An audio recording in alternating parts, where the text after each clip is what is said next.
nous avons un grand monsieur, le président Joao Lourenço, qui est d'ailleurs notre champion en Afrique pour la paix. Et donc, à son initiative, je crois que cette paix deviendra réalité, j'en suis sûr. Évidemment, c'est utile de toujours préciser que tout ça est fait dans le cadre des processus de paix de Washington et de Doha. Donc, on n'accuse pas le président Joao Lourenço d'avoir voulu créer un autre processus. Il ne sort d'aucun processus. Nous restons bien dans le processus de Doha et de Washington. La guerre continue.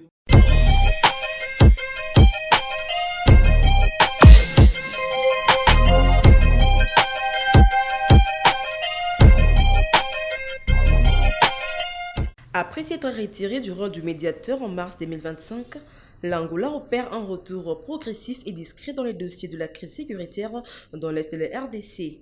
Depuis début 2026, Joao Lourenço a reçu à 2 reprises Félix Tshisekedi et lui a soumis plusieurs propositions. Kinshasa en a pris acte sans trancher immédiatement. Luanda a relancé des consultations élargies, multipliant les contacts avec presque toutes les parties prenantes de la crise congolaise. L'ancien président Joseph Kabila a été reçu fin décembre à Luanda, suivi de quelques jours plus tard par une délégation de son entourage autour de l'idée d'un processus politique plus large. Le camp Kabila a notamment soulevé la question de la condamnation à mort de l'ancien président, présenté comme un verrou majeur à toute reprise du dialogue. En parallèle, Luanda a échangé avec les églises congolaises engagées dans le dialogue national et avec les Qatar afin de rassurer Doha sur la portée et les intentions de cette reprise diplomatique.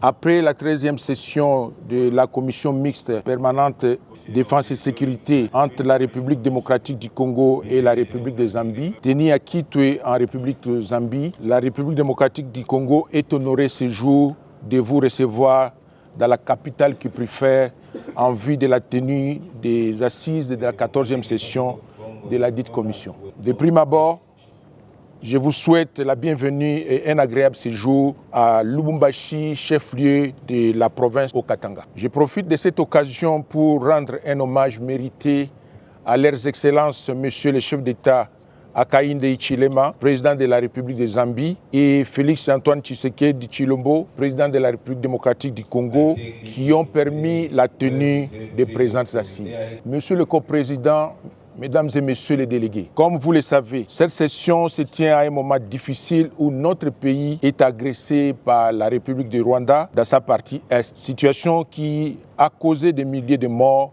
que nous déplorons. La Zambie et la République démocratique du Congo sont des pays frères qui partagent des intérêts et des valeurs communs. Et par conséquent, il est de notre devoir de pouvoir travailler étroitement et sans complaisance afin de pouvoir apporter des solutions aux maux qui nous rendent. Monsieur le coprésident, Mesdames et Messieurs les délégués, cette session consistera à évaluer les recommandations de la 13e session tenue à Kitwe et à analyser les différents incidents et cas survenus affectant nos relations, comme vous l'avez si bien dit dans votre mot. C'est en vue de juguler pour une meilleure coopération entre nos deux pays frères. Cependant, nous avons noté que plusieurs de nos recommandations ne sont pas toujours exécutées, ce qui nous oblige, lors de notre présente session, à recourir à l'établissement d'une feuille de route afin de répondre aux attentes de nos deux chefs d'État. Je ne saurais clore mon adresse sans exhorter les experts de se mettre au travail en vue de réaliser un travail de titan tant attendu par nos gouvernements respectifs. C'est ainsi que je déclare ouvert les travaux des experts de cette 14e session de la commission permanente mixte défense et sécurité entre la République démocratique du Congo et la République de Zambie.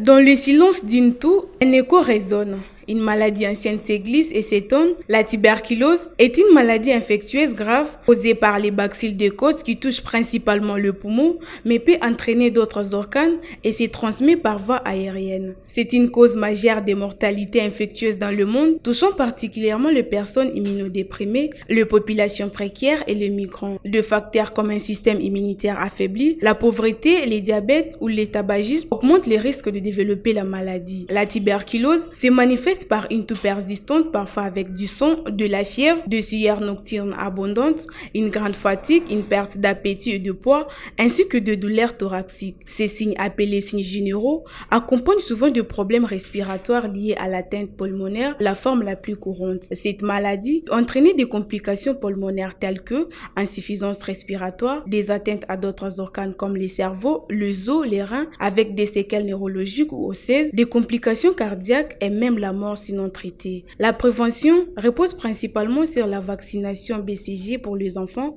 les dépistages et les traitements des personnes infectées pour stopper la transmission, de mesures d'hygiène et d'isolement pour éviter la propagation et le renforcement du système immunitaire, surtout pour les populations à risque. Signalons que il est important de reconnaître la tuberculose comme un défi de santé publique majeur. Grâce à des stratégies efficaces de prévention, des dépistages et des traitements, nous avons la capacité de réduire l'incidence de cette maladie.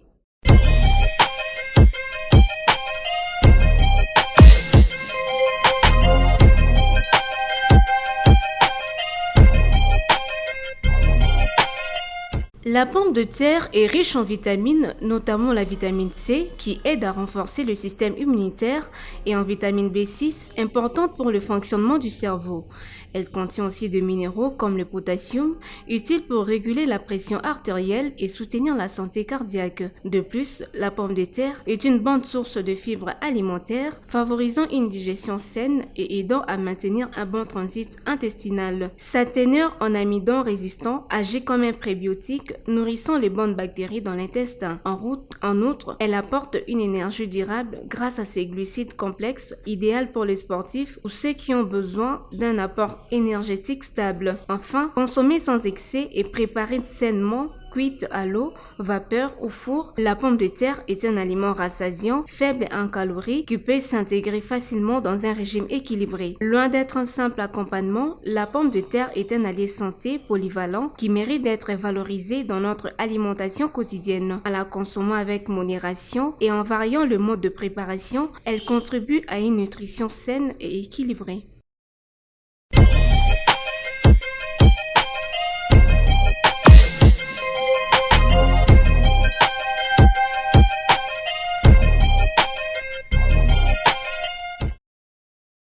Déclaration politique de l'action pour la démocratie et le développement au Congo, ADD Congo en cycle. L'action pour la démocratie et le développement au Congo, ADD Congo en cycle, parti cher au président Prince Epenge, suit avec une attention soutenue la dégradation continue de la situation sécuritaire à l'est de la République démocratique du Congo, marquée par une crise humanitaire d'une ampleur alarmante, tant à l'intérieur du pays que dans l'ensemble de la sous-région des Grands Lacs, et c'est en l'absence d'une réponse humanitaire appropriée. ADD Congo salue les efforts du Qatar et des États-Unis d'Amérique dans la recherche d'une solution négociée à la crise, tout en constatant que les initiatives diplomatiques et les accords conclus n'ont malheureusement produit aucun impact tangible sur le terrain, laissant les populations civiles dans une détresse inacceptable. Par ailleurs, ADD Congo dénonce les projets manifestes du régime en place de se maintenir au pouvoir au-delà des délais constitutionnels. Le refus obstiné de M. Félix Tshisekedi de considérer toute voie pacifique de sortie des crises prépare, selon nous, le terrain à une instrumentalisation de la crise en 2028 comme prétexte de prolongation illégitime. Face à cette impasse, l'ADD Congo rappelle à l'opinion nationale et internationale que la crise congolaise, dans toutes ses dimensions, ne trouvera des solutions durables que par un dialogue intercongolais inclusif, respectueux des aspirations du peuple et affranchi des logiques d'exclusion et de confiscation du pouvoir. De ces faits, l'ADD Congo constate avec inquiétude les risques croissants que les territoires actuellement occupés évoluent vers une entité assimilable à un état de fait pour concrétiser les projets de la balkanisation de notre pays. Le refus.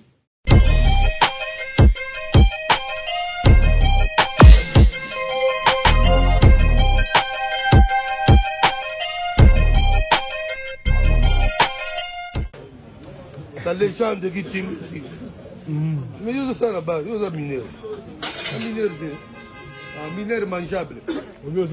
Assassin de femmes, guérisseur des hommes. Docteur Giting. La sali mingi pour le Congo. Oui, maman le pango à Sani. La bête à maman le pango à domicile. Oh, tiens, méga, tout réseau. Méga, tout réseau. 30 ans d'expérience. Docteur Giting. 30 ans d'expérience. La légende de Giting. Moi, la tangate illettré. Mais licencié au bêta winner. Et c'est longue. Maman le pango à Sani. La légende de Giting.